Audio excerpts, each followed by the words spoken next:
यम और नियम ये होते हैं। यम तो होते हैं हमारे व्यवहार के लिए, व्यवहार जो हम करते हैं दिन भर समाज के साथ में, अपने घर के साथ में, अपने सब।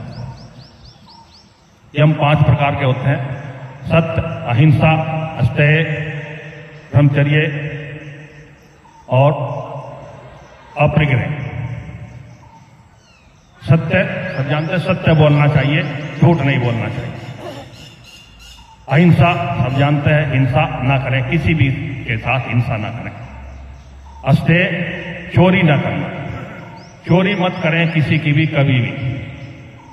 ब्रह्मचर्य, ब्रह्म के नियमों का पालन करना। अपरिग्रह, परिग्रह होता है चीजों को इकट्ठी करने की आदत। आजकल हम लोगों की आदत ज्यादा बनी हुई है, आवश्यकता से अधिक चीजों को इकट्ठा कर लेते हैं। बहनों से भी मैं कहना चाहता हूं कि आदमियों के पास तो है ही, लेकिन जितने इनके पास इतने कपड़े होते हैं, इतने जूते होते हैं, इतने वो होते हैं, जब कहीं फंक्शन में चलती हैं तो इनको ये डिसाइड करना मुश्किल हो जाता है आज कौन सी पहने। डिसाइड करने में जो है कई दिन लग जाते हैं। और आजकल मैं देखा है टेलीफोन पर वार्ता की जाती है दाएं बाएं से, कोई अपनी बहन से कर रही है, कोई अपनी बेटी से कर रही है, कोई अपनी सास से, मां से कर रही है कि मैं क्या पहन कर जाऊं। तो इतना परिग्रह, इतना संग्रह ना करें किसी चीज का, हम उसमें खुद ही उलझ के रह जाते हैं। जैसे कई बार देखा होगा, मछली जाला बुनते बुनते भूल जाती तो इसके अंदर फंस गई, वो अंदर फंस जाती है, उसी में फंस कर रह जाती है। अपरिग्रह ये हुए। अब नियम होते हैं अपने लिए जो हम अपने ऊपर लागू करते हैं: सोच, संतोष, तप, स्वाध्याय, ईश्वर प्रणिधान। सोच मतलब शरीर को अंदर बाहर से स्वच्छ रखना, हर समय स्वच्छ रहे। नहाते समय आप कानों में उंगली घुमाएं, सब घुमाएं, नाक साफ करें, सारी उंगलियों के अंदर बाहर से ऐसे साफ करें, पैरों को सब अच्छी तरह से सफाई। संतोष, जो प्राप्त है वो पर्याप्त है, इस चीज को अपना लीजिए तो आप संतोष हो जाएगा। ज्यादा हाथ पैर मारने से मैंने खुद अपने जीवन में तो देखा है, और कुछ दूसरों के जीवन में जो नजदीक से मैं देख पाया हूं वहां भी देखा है कि ज्यादा हाथ पैर मारने से भी ज्यादा कुछ नहीं मिलने वाला।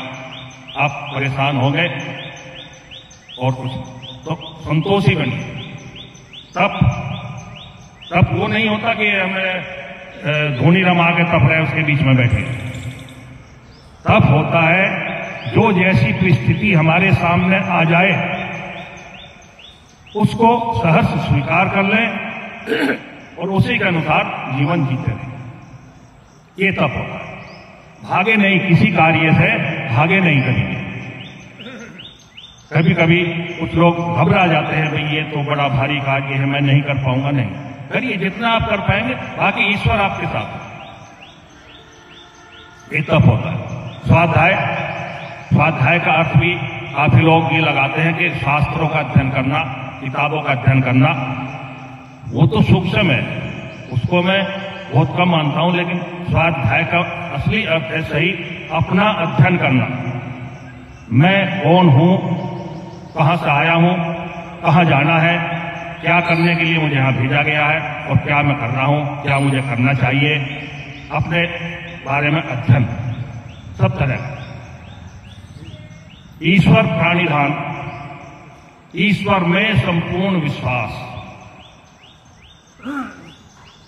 ईश्वर से ऊपर कुछ नहीं है, एक है, चाहे उसको आप साकार माने, निराकार माने, जो भी माने, लेकिन वो एक है और उससे ऊपर कुछ नहीं है। जो काम, जब आप कभी परेशान हो, आपके सामने कोई विकट स्थिति आए, तो अपना कर्म तो करते रहें, लेकिन उसका फल ईश्वर के ऊपर छोड़ दे। ईश्वर, हे परमपिता, जो आप करेंगे तो उचित ही करेंगे। आपका कार्य भी हल हो जाएगा और आप परेशानी से भी। ये यम और नियम दो।